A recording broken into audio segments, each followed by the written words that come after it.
Hello and welcome to Dead Ideas in Teaching and Learning, a higher education podcast from the Center for Teaching and Learning at Columbia. I'm Catherine Ross, the Center's Executive Director. Let's get started. Today I will be chatting with Yarin Reindorp, a junior in the School of General Studies, and Yarin's former organic chemistry instructor, Dr. Yarin Phillips. As a quick reminder for our listeners, in this podcast series, we are exploring dead ideas in teaching and learning. In other words, ideas that are widely believed, though not true, and that drive many systems and behaviors in connection to teaching, exercising what Diane Pike called the tyranny of dead ideas. Dr. Phillips was a senior lecturer in the discipline of chemistry and director of undergraduate studies at Columbia University. During her 5.5 years at Columbia, she taught the large intro organic chemistry courses 1 and 2 and a seminar for graduating seniors. Prior to coming to Columbia, Yarin received the Faculty Innovations in Teaching with Technology Award and the Presidential Award for Excellence in Teaching at Hunter College. Yarin Reindorp is a junior, majoring in neuroscience and behavior. Yarin is also one of our undergraduate student consultants in the CTL, the Students as Pedagogical Partners initiative. Through that initiative, Yarin reflects on her experiences as a learner and shares her insights with the teaching community. Welcome to our Dead Ideas podcast, Yarin and Yarin. It is such a pleasure to have you as guests. It's wonderful to be here. Thank you. Happy to be here. I want to start, as usual, by setting the stage. As mentioned in the bios, Yarin is one of our CTL students as pedagogical partners, so she thinks a lot about the student experience in our classrooms at Columbia.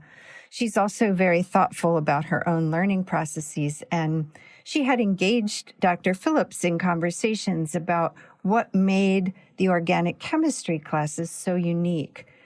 When I learned about these conversations that they were having, sharing and comparing the student and the teacher perspectives, I immediately invited them to join me on the Dead Ideas podcast. In those conversations that they were having together, they identified 3 sort of major dead ideas that are addressed in the way that Dr. Phillips teaches the organic chemistry class. So they talked about the idea of passive learners versus the experience of empowered learners in the classroom, and especially in large classrooms where passive learning is often the default mode. They also talked about the interplay between competition and collaboration in learning, and relatedly, the idea of rigor that is connected to that, and also about supporting every learner, creating equity in the learning environment versus a one-size-fits-all method of teaching. So with that background, we can get started, and we'll take each of these dead ideas sort of one at a time. So we'll start with the conversation that they've had about empowering students.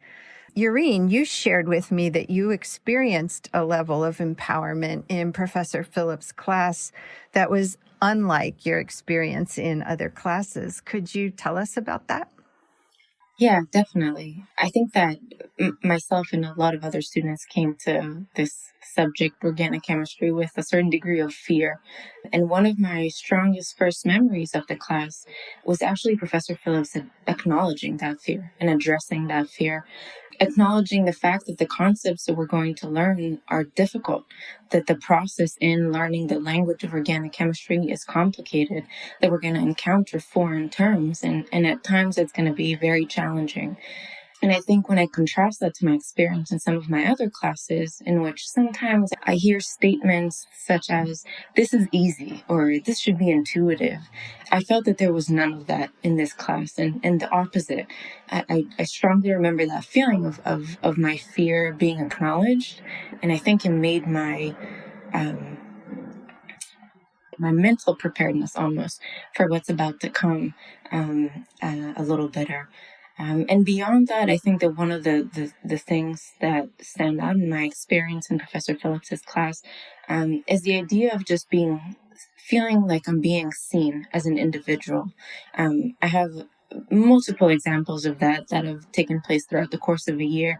Anything from, I know that's going to sound minor, but simply knowing my name, knowing that my professor of a 200 student class almost knows my name, and beyond that knows how to pronounce it correctly and uses my name when she addresses me and answers my questions. Something about that felt personal in such a large class, and that was very motivating in a lot of ways. I have more kind of even deeper examples.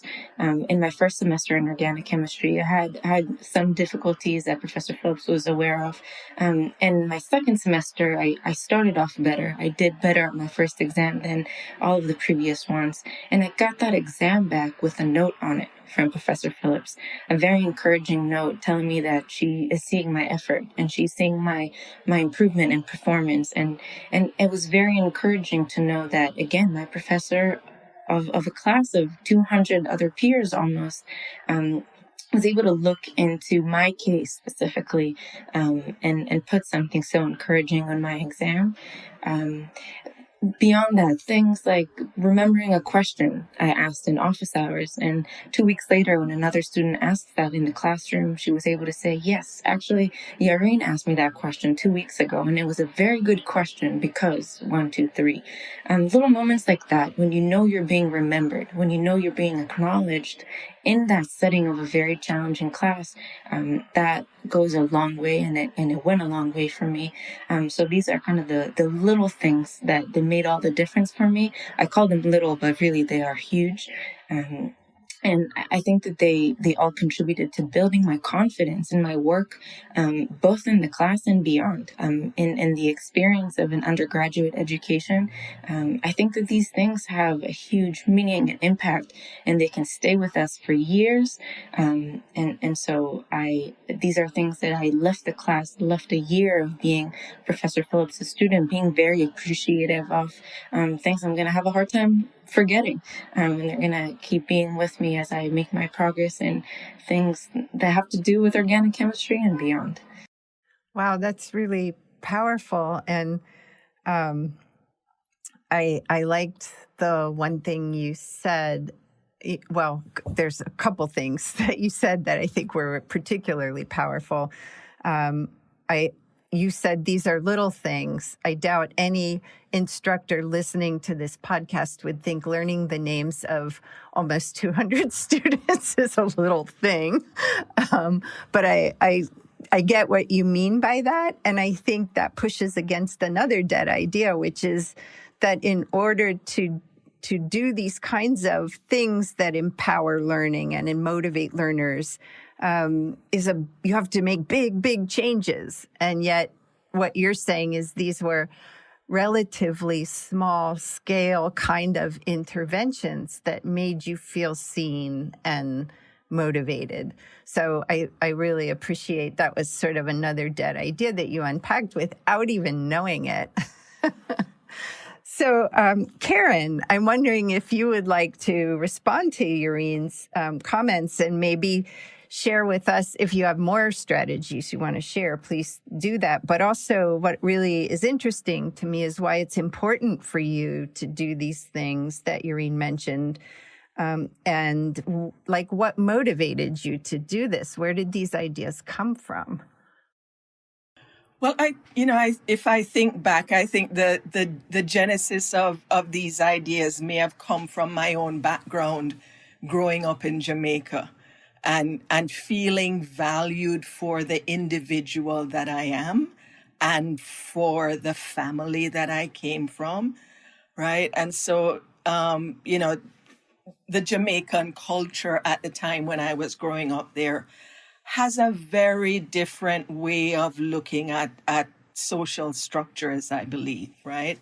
And so opportunities would come my way because somebody knew my parents, and it instilled this desire to always make a good impression, that I still carry with me and value tremendously, right?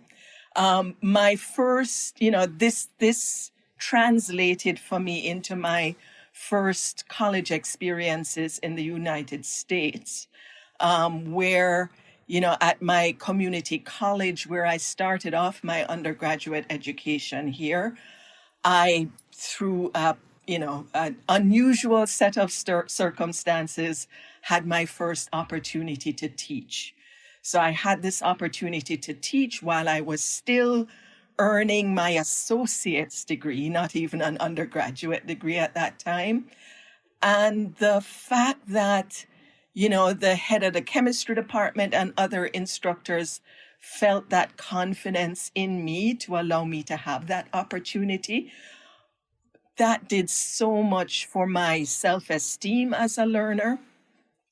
And again, going back to this point of feeling seen as an individual, that was really important for me.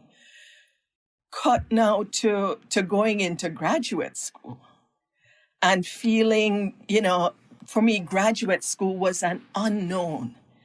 And, I'm a first generation immigrant college student, woman of color. And I really felt out of place, and I felt this paralyzing fear and didn't feel as if I could talk to anybody about it, because my peers in my year in graduate school, came from institutions similar to Columbia. So they had, a lot of research experience, Ivy League educations in most cases. And so it was difficult to admit that I felt lost, right? Because everybody else seemed to have it together.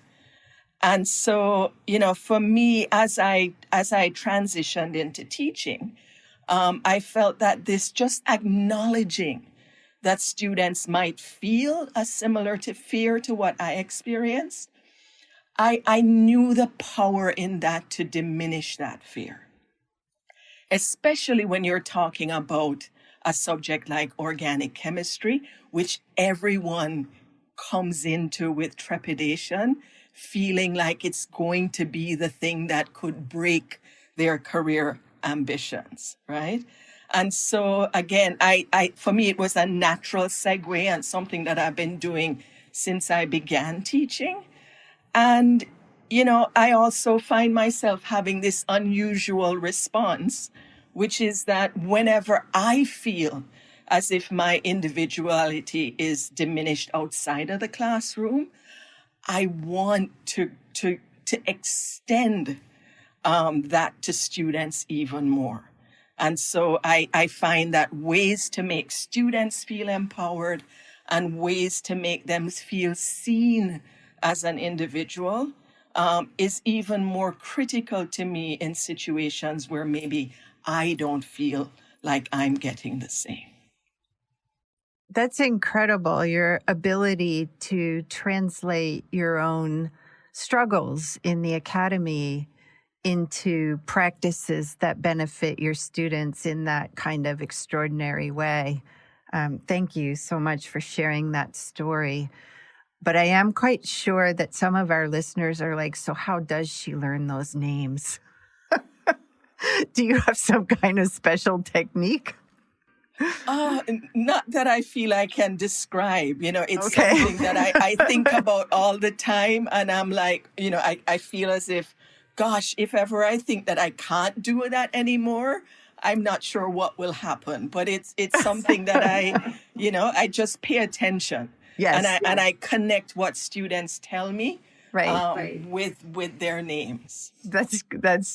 That's great advice. And also you have them for 2 consecutive semesters, which I'm sure helps as well. I don't know that that's the case in a lot of institutions. So I think that probably helps a lot. But it's your effort, really, that is what makes it happen. So I want to acknowledge that. Thank you. All right, so let's move into our conversation about the role of competition, because science classes typically are viewed as being very competitive spaces. with very limited opportunities for collaboration. It's often really viewed as sort of the survival of the fittest, right? And a lot of emphasis is placed on independent work rather than working collaboratively. But that's not, according to what Yarin has told us, that's not the case in your courses. Even as rigorous as it is, you encourage students to work together. So, what do you see changing when students work collaboratively rather than competing individually? Well, for me, this is also another deliberate choice to help alleviate that fear that we mentioned before. Right? So knowing that you're in a shared experience with others rather than just feeling isolated, as I might have felt at one time, I recognize how important that could be in making students feel more at home in such a challenging classroom and subject, right? And so, again, this kind of came out of my own experiences teaching for the first few years, where I taught just the first semester organic chemistry course for the first 3 semesters. And, a lot of students wanted to continue with me, but they would have had to wait for a couple of years to do that. So I got the department's permission at Hunter to do group tutoring sessions for some of my students. And, I would prepare this set of workshop questions for them, have them discuss the questions in groups, and then present their solutions in this small group setting. And just observing what this did for that small group of students made it just felt like, wow, this has the power to transform so much, and those students, that group of students, of course, they did really well in organic chemistry too, but it also seemed to have this lingering impact on the rest of their time as undergraduates, and their willingness to help each other extended far beyond my class. Just in terms of kind of theorizing this in relation to rigor. Once I started to do this model of using workshops in the class, and the workshops have 2 different components. One is to have small group discussions about the questions, and then the second is for representatives of those groups to stand in front of the class and present their solutions and the rationale behind them. For me, I don't know if you're, I assume you would be familiar with the term, but this sets up what I would refer to as a zone of proximal development, a cognitive space. Right? Yeah, a cognitive space just outside of the normal reach of students in that area. But this forces them, this allows them to develop proficiency with the subject at a faster rate than if they were just sitting there passively taking notes and responding to exam questions, right? And so, again, allowing them also to freely choose who was going to be in their discussion groups. I think that allows them to feel a sense of agency. That's also critical to their success. And again, I see these things as a way that, for me, has transformed what I have observed in terms of the culture of undergraduate science learning. Going from, I've known students who refuse to collaborate and really want to just do things alone. But the degree to which, if I listen to a group of my students talking about the subject, the degree to which they've seemed far in advance of any other group of students really gave me continued encouragement that this was the right thing to do. Wow. So you've been kind of doing this informal research as well while you're trying these things out. And I think people listening to this podcast are probably aware that there is a huge amount of research that this is indeed the fact. So I love that that you were able to see that in your own students.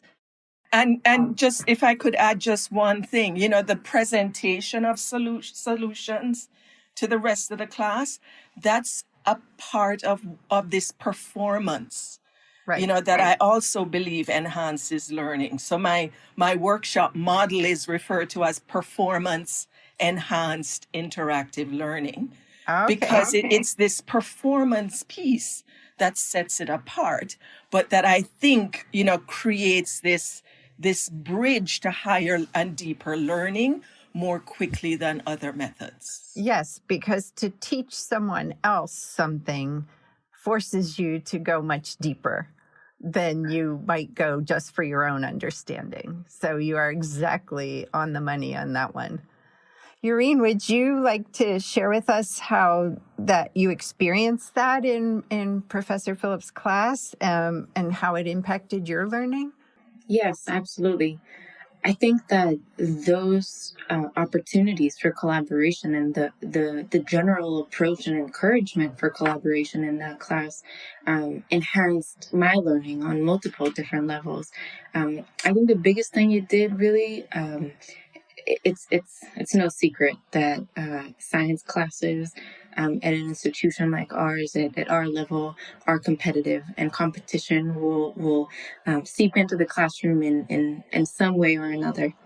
But at the end of the day, it is when my professor stands in front of the class and talks about collaboration and acts on collaboration that really helps to enhance our learning.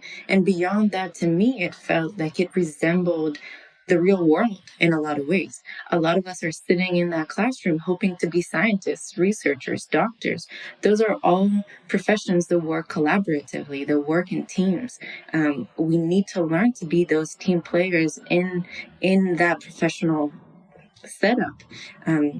And so working collaboratively in a class kind of sets the ground for that in a lot of ways.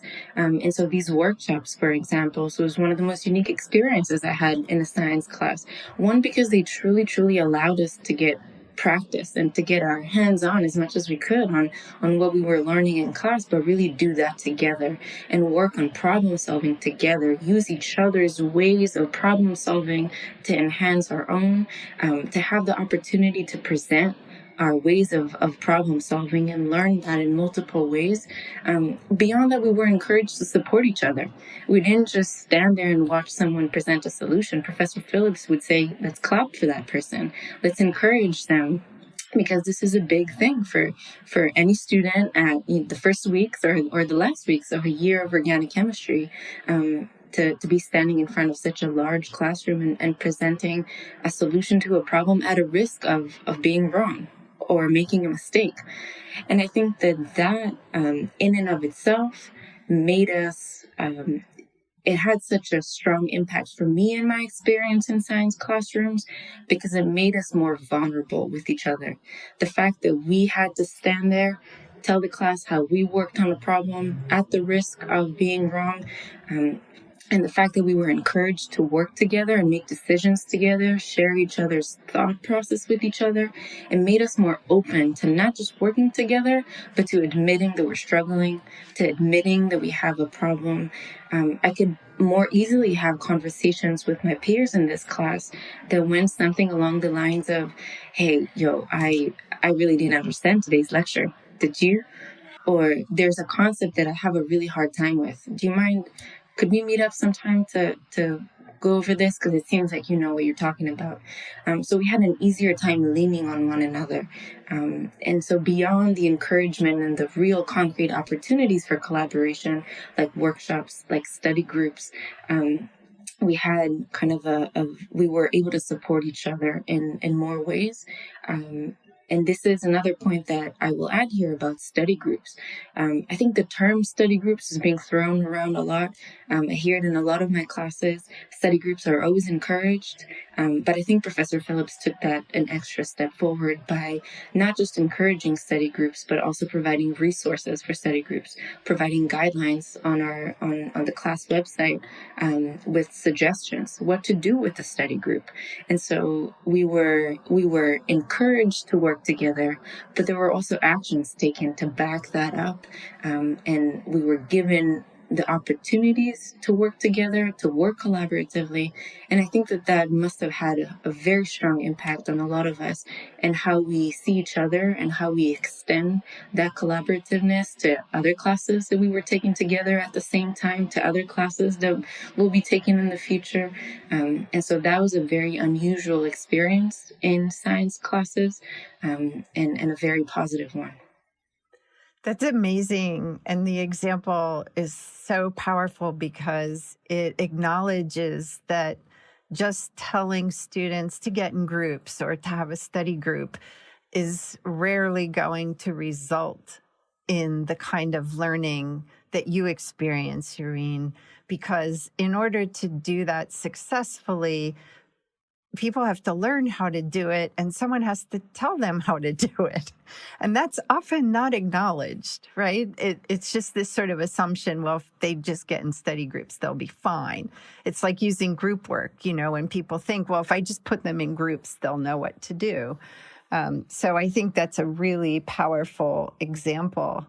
And the other thing you were talking about, the vulnerability, and I think that pushes against a really powerful force in higher ed that Karen referenced sort of implicitly earlier, this notion of perfection and that you always have to pretend like you know, even if you don't know.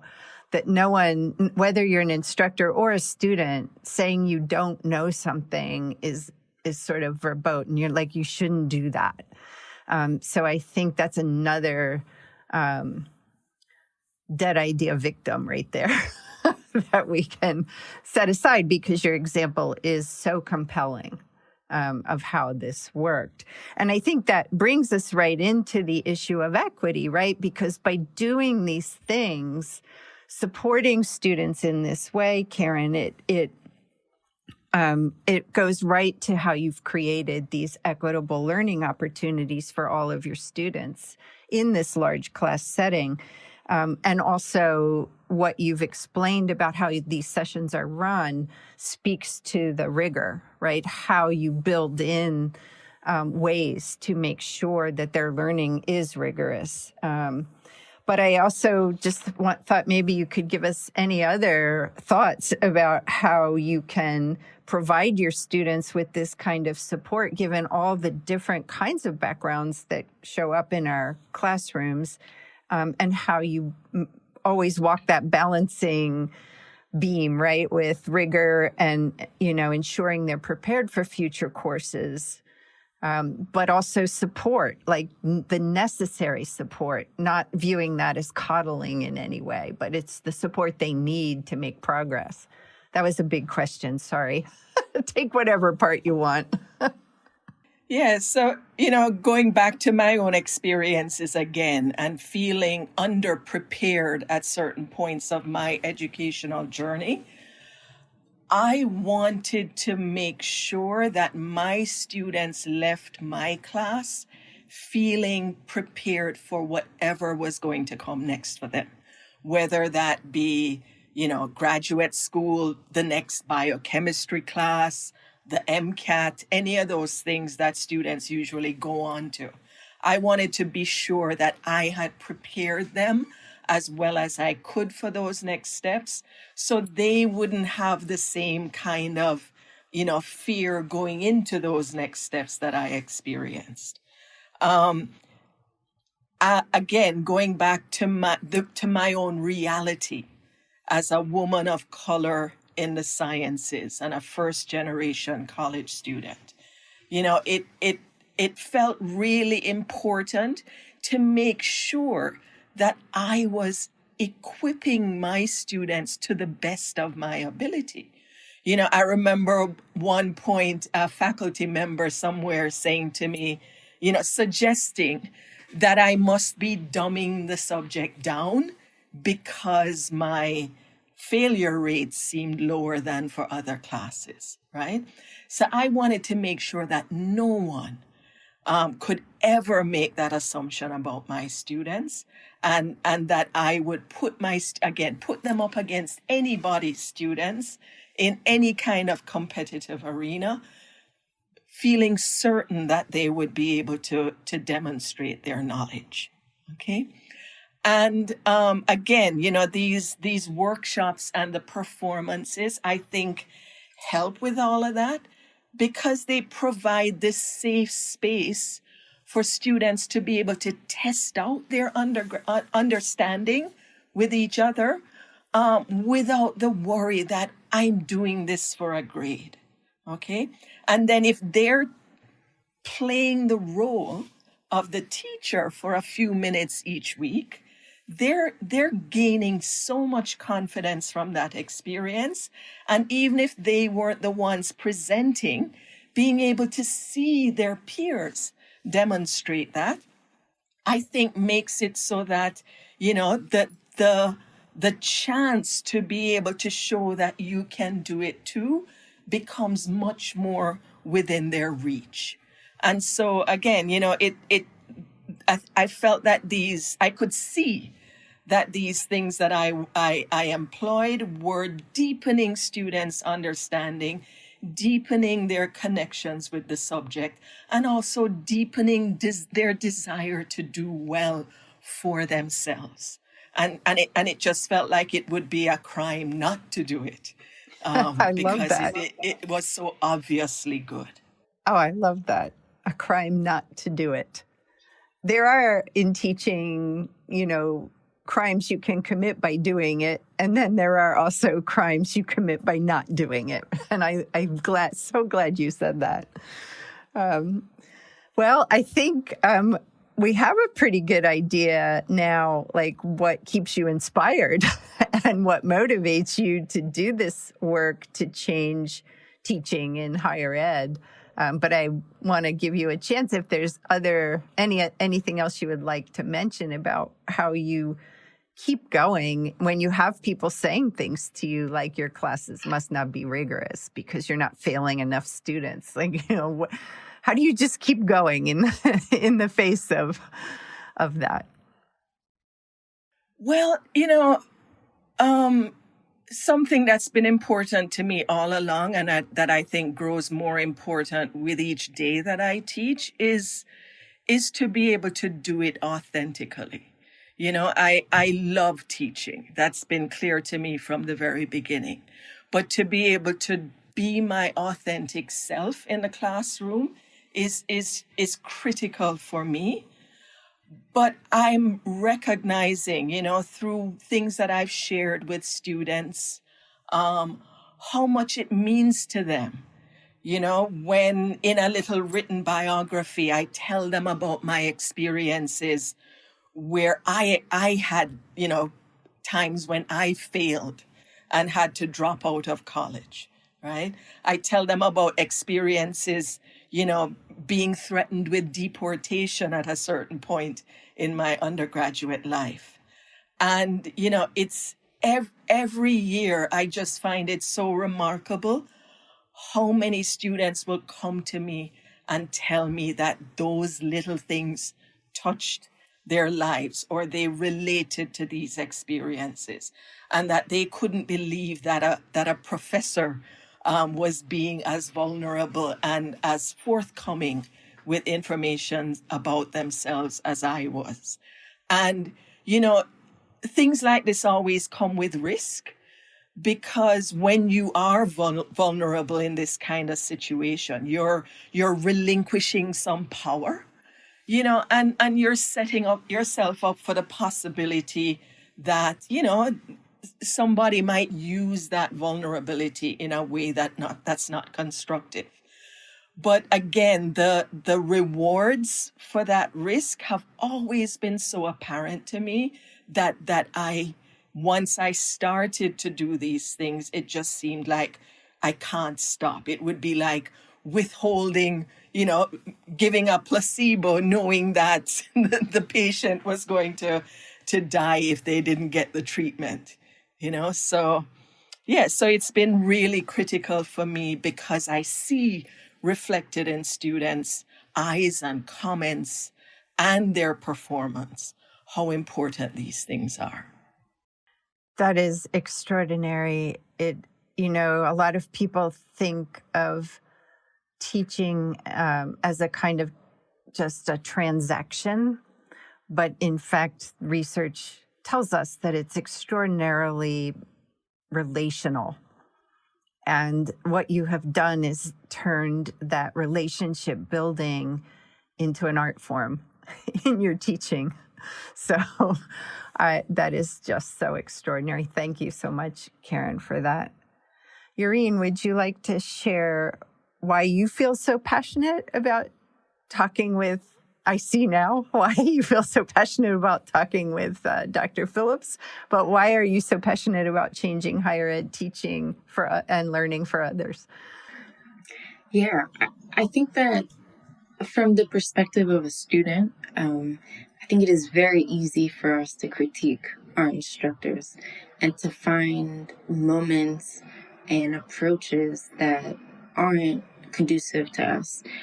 But I think that the positive moments and the positive approaches, those that leave a positive mark, that have a positive impact, are worth celebrating. And often we don't do that enough. We don't mention them enough. We don't pay enough attention to them. And I think that if we're thinking about change in higher education, perhaps having those conversations can take us farther than just lingering with the negative aspects. And so I had an experience for an entire year, a very, very positive experience in such a difficult science class. It was a professional experience. It was a personal experience. And it was a very impactful one. And so I think that just because of the positive experience that I had, Professor Phillips deserved to hear and know these things.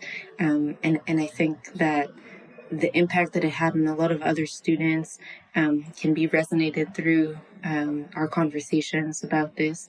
And with that, I was also fortunate enough to have my own teaching experiences, and I know how hard it is. I know that it is challenging, and I know that being scrutinized as the professor, as the teacher, as the instructor, it's not an easy experience. But I also have seen and experienced now the beautiful changes that happen when we bring some of these positive approaches into a classroom, when we're able to give an individual the experience and the feeling of being seen and being encouraged and building up their confidence in what they're doing. And just beyond all of that, the things that we talked about today, these are things that matter to me a lot. These are things that have shaped my education here so far, that will continue to shape my education as I move forward with it. And I think that we need to continue talking about them. We need to continue pushing them forward, so that more of us can have an equitable and a positive education experience that will build us up for the future with our full potential. Wow. I can't thank you enough, Karen and Yarin, for taking time to talk with me today and for sharing all of these experiences and thoughts, as well as for your commitment to student learning, both of you. So committed, and making science classrooms more equitable spaces. This has just been wonderful. Thank you. Thank you for having us. Thank you very much. If you've enjoyed this podcast, please visit our website where you can find any resources mentioned in the episode, ctl.columbia.edu/podcast. Please like us, rate us, and review us on Apple Podcasts or wherever you get your podcasts. Dead Ideas in Teaching and Learning is a product of Columbia University Center for Teaching and Learning and is produced by Stephanie Ogden, Laura Nicholas, A.B. Seidel, and John Hanford. Production support from Kate Ty Piggott. Our theme music is In the Lab by Immersive Music.